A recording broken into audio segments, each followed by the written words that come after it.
Welcome to the Psychology and Physical Training channel.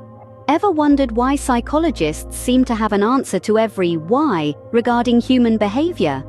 The secret sauce, so to speak, is the research process, a critical component of psychology that provides the foundation for all psychological findings and theories. A deep understanding of this process is crucial for anyone exploring the field of psychology.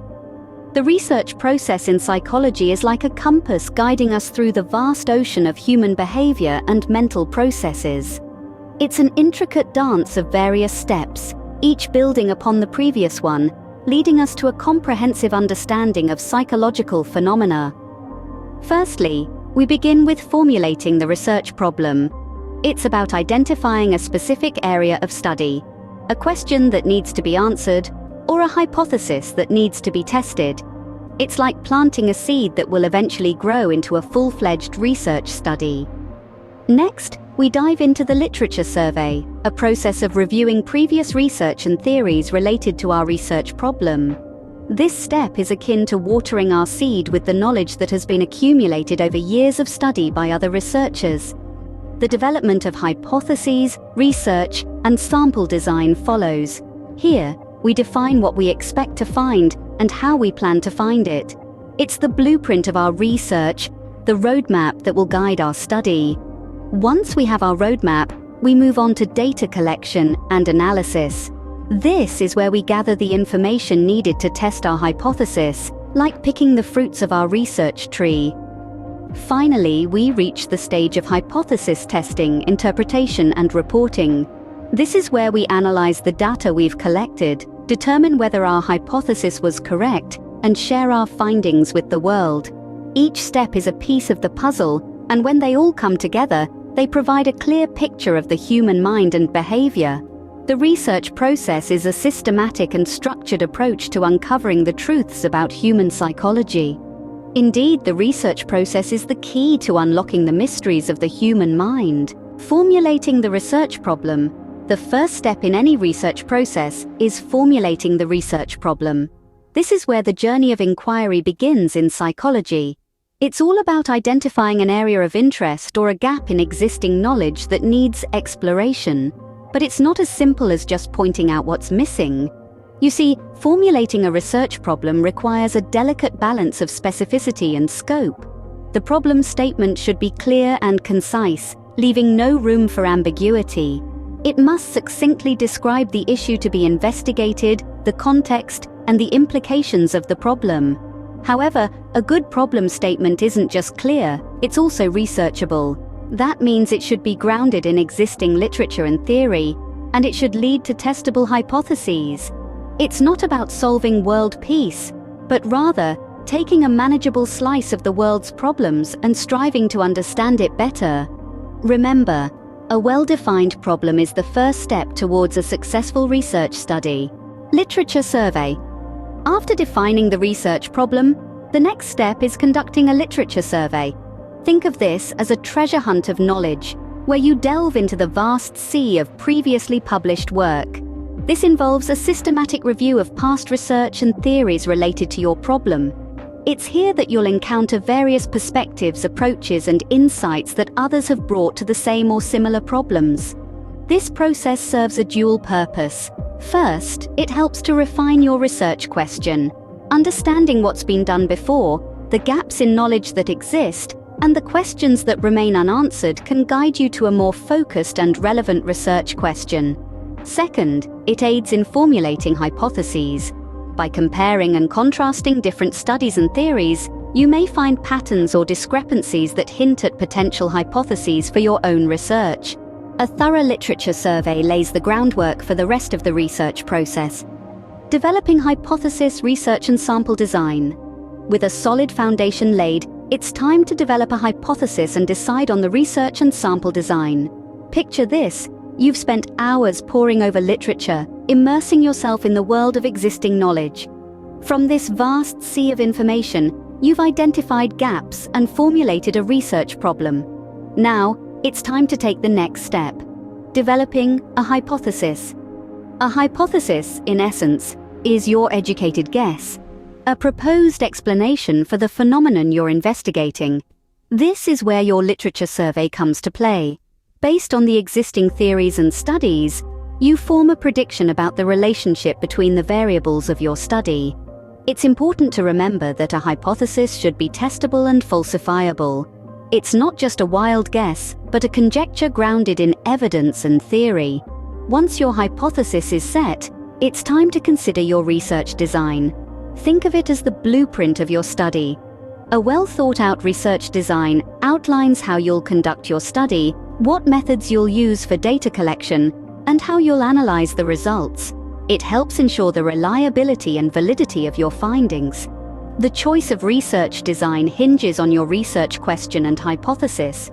It could be experimental, where you manipulate a variable and observe the effect, or it could be observational, where you simply observe and record phenomena without intervening. Now let's talk about sample selection. The sample is a subset of the population you're studying. Deciding on the right sample is crucial because it's the group from which you'll collect data and draw conclusions about the larger population. Your sample should be representative and large enough to minimize the margin of error. In sum, developing a hypothesis, deciding the research design, and selecting a sample are pivotal steps in the research process. They're like the roadmap guiding your journey of discovery. It's these steps that set the course for your research study and determine how you'll collect and analyze data. These steps set the course for the research study, guiding how data will be collected and analyzed. Collecting data, analysis of data. Now comes the exciting part, collecting and analyzing data.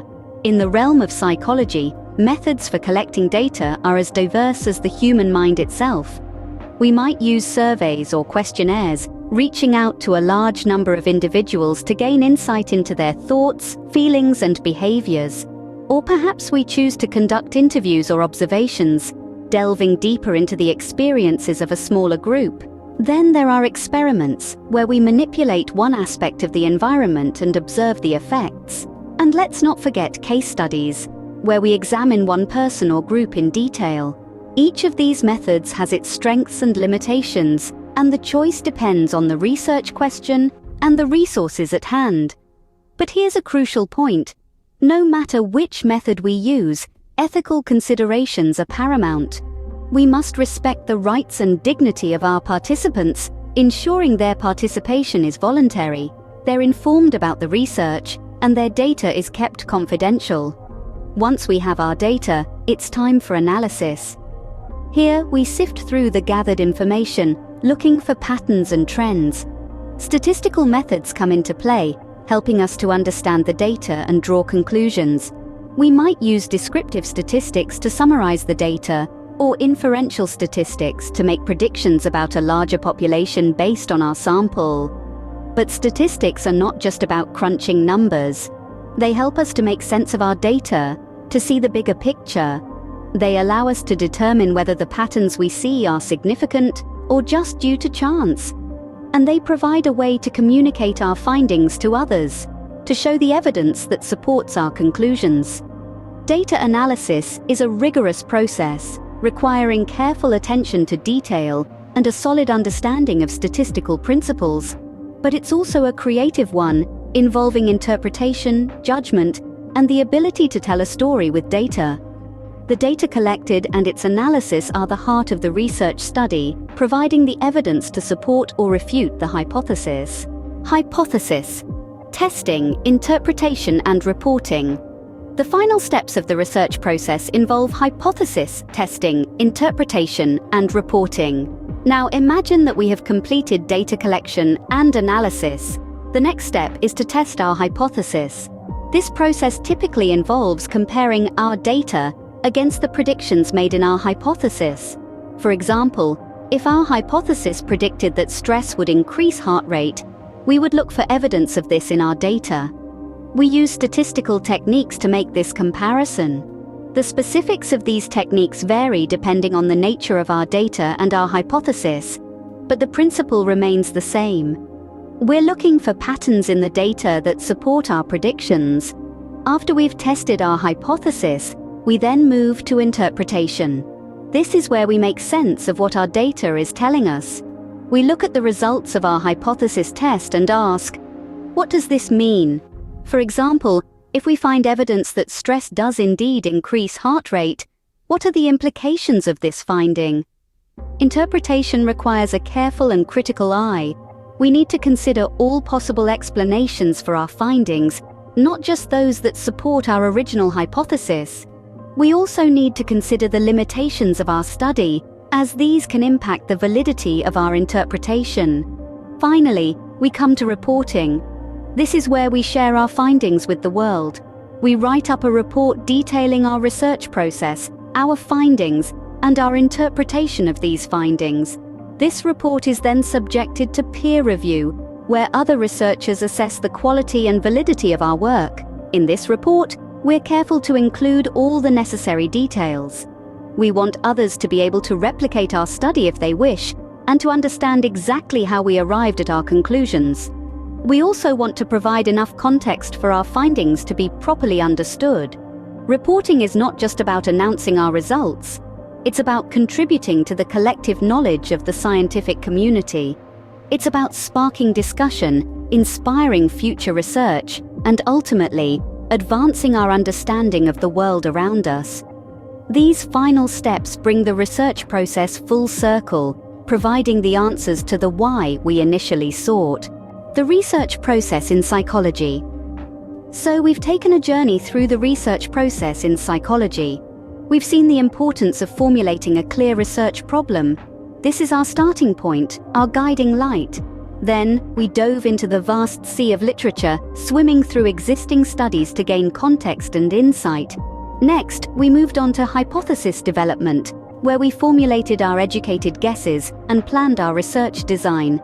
We then designed our sample, carefully selecting participants to represent our population.